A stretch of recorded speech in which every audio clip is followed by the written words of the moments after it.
Hi guys, good afternoon and welcome back once again to the EdWord. I'm your host Eddie, and in today's video I'll be discussing what I thought of the latest and game-changing new episode of The Walking Dead, Dead City, which dropped its newest episode today on AMC Plus. I just got done watching it. Very much enjoyed it. Before I get into all of that, of course, please be warned, this is a spoiler-filled review, so if you're not caught up on Dead City by this episode, which is episode 5 of season 2, you do not want to keep watching or listening, as I will be going into spoilers, discussing plot details, character deaths, all that jazz. That being said, you have been warned. Let's dive right back into it. Oh, so much happened, and there's so much to unload and unpack here. So let's start with the basics. You know, right before this episode started, I thought to myself, wow, we are 5 episodes deep into the new season, and we have had no major character deaths. Like, people have died, but like soldiers of New Babylon, or the Croats people, or the Damas people and whatnot. But we haven't seen any major losses until now. We lost the leader of the Foragers. She was hung to death, unfortunately. And then we lost 2 big bad guys. Of course, we lost the Dama, which was nice to see her go because she was an evil bitch anyway. And speaking of evil bitches, we also lost Colonel, was she a colonel? Or I don't know, what, I can't remember what her rank was, but Navarez was also lost. And rather ironically, to the reanimated corpse of the woman she hung, the leader of the Foragers. So that was rather poetic justice, wasn't it? But we lost 2 big baddies in 1 episode. And it's a real game changer because it shows you a shift of power. Because now the Croat will presumably become the one and only person in charge, because it was him and the Dama for the longest time, except the Dama clearly outranked him and was like looked down and spoke down upon him, like they were doing throughout this entire episode. Negan sowing little seeds of dissent between the Dama and the Croat was absolutely genius, and I love that reveal that we got at the very end there, showing it was Negan who stomped on her beloved rat. Even though she clearly thought it was the Croat, it was Negan who did it. It was probably to sow further dissent. I don't think he intended for her to die in a fire in her own home, but it certainly will help his case or his cause.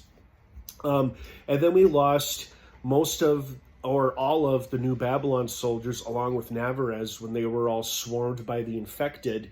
And we lost all the Foragers as well. They all seemingly didn't mind dying, as they were all vocalizing their grief at the loss of their leader. And then they were just eaten upon by the walkers. And then the New Babylon soldiers were taken out as well amongst the chaos, leaving only Maggie, Herschel, Armstrong, and Ginny left standing. Which is fine, because there are 4 main characters anyway of that immediate group. So now we've lost this regiment of the New Babylon soldiers. We've lost the Foragers and their leader, the people living in Central Park. And we have also lost Christos and his men. I guess the Croat left the women and children alive, or let them go, but he did poison via methane gas Christos and his men, which was too bad because Negan was making real progress with them, until the Croat, of course, sabotaged that peace talk, or that deal, by poisoning everybody with methane gas. And what is a little unclear to me is if the Dama actually told him to do it or not, and it feels like she didn't. I think she genuinely wanted them recruited to their ever-growing army. It's because it seems like she was really laying into him later in the episode. It's like, why do you sabotage all the work and effort I put forward? And then Croat's like, all your work and effort, what about all my work and effort, and stuff like that. Because Negan was starting to get to him in his mind about how she devalues him and doesn't appreciate him and undermines him basically all the time. Which has now changed, because that little fire that broke out in her apartment burned her to death, leaving the Croat officially in charge as the one sole leader of their group. So there's that. But Negan still is stuck between a rock and a hard place, because the Dama may be dead, but he's stuck in this burgeoning conflict between, well, maybe there isn't much of a conflict anymore now the New Babylon soldiers are all gone. But it seems like at the end of this episode, Bruegel and his people cleared out Central Park and have now taken in Maggie and her folks into their good graces. So we'll see what happens there in the next episode. But this episode was a game changer because we lost 2 major players, 2 bad guys mostly. We lost several groups of people who were going to consist of, 2 different armies. And one army still subsequently stands. The Croat has all of his people. And Bruegel still has all his men as well. And Negan and Maggie are stuck in the middle of all this shit. And so, where was I going with this? So anyway, overall, it was a gripping, thrilling, exciting episode.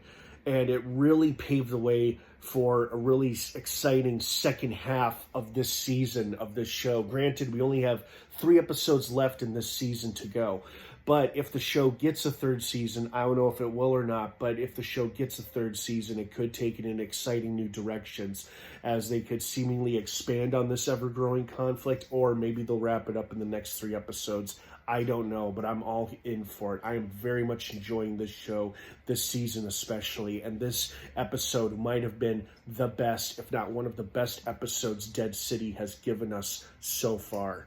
So a lot went down and happened. We had some excellent character work and moments between Maggie and Herschel, between Negan and the Croat, between Negan and Christos, and, between Dama and the Croat. And then we lost a lot of characters. We lost a lot of people. We had some great Walker action as well. I was so happy to see both Adama and Navarez go because they were both so nasty, evil, unpleasant women. And I was delighted, especially to see Navarez go, because I was getting real sick of her shit. So, good riddance, I say.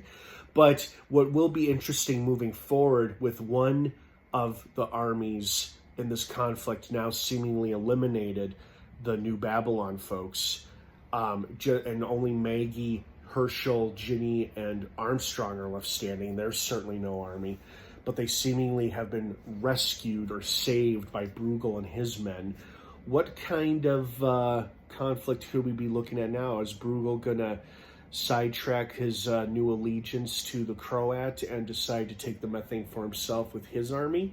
Who knows? We'll have to keep watching to find out. And will Negan ever get to see his family again?